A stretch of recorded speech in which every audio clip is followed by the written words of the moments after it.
মানে এই মন্দিৰৰ বিষয়ে কেতিয়াৰ পৰা আপোনালোকে এইটো অনুষ্ঠান পাতি আছে আৰু ইয়াৰ মানে কিমান ভক্তৰ সমাগম ঘটিছে?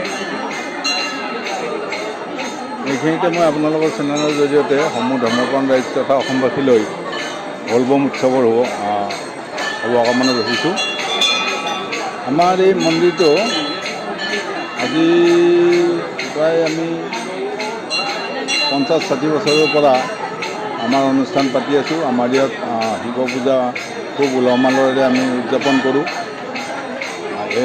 আজি কেইবছৰমানৰ পৰা আমাৰ ইয়াত ভক্তপ্ৰাণ ৰাইজৰ উপস্থিতিত আমি বলবম উৎসৱটো আৰম্ভ কৰিছোঁ। ইয়াত যথেষ্ট ভক্তৰ সমাগম হয় দেখিছোঁ। আমি আমাৰ কমিটিৰ তৰফৰ পৰা আমি তেখেতসকলক যিমান পাৰোঁ ভক্তসকলক আমাৰ যিখিনি সুবিধা তেখেতসকলক আমি দিয়াৰ কাৰণে আমি যত্ন কৰিছোঁ। আৰু দেখিছোঁ আমি আমাৰ ইয়াত মানে প্ৰায়ে এতিয়া দেখিছোঁ ভক্ত লাহে লাহে বাঢ়ি আহি আছে। আমি এই পবিত্ৰ শাওণ মাহটো খুব উলহ মালহেৰে উদযাপন কৰি আছোঁ যোৱা কেইবছৰমান ধৰি আমাৰ কমিটিৰ পৰা।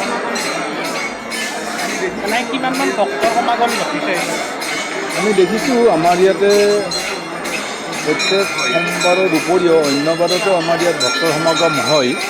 হ'লেও আমাৰ সোমবাৰ ইয়াত যিকেইটা সোমবাৰ আমি পালন কৰোঁ, সোমবাৰকেইটাত আমাৰ প্ৰায়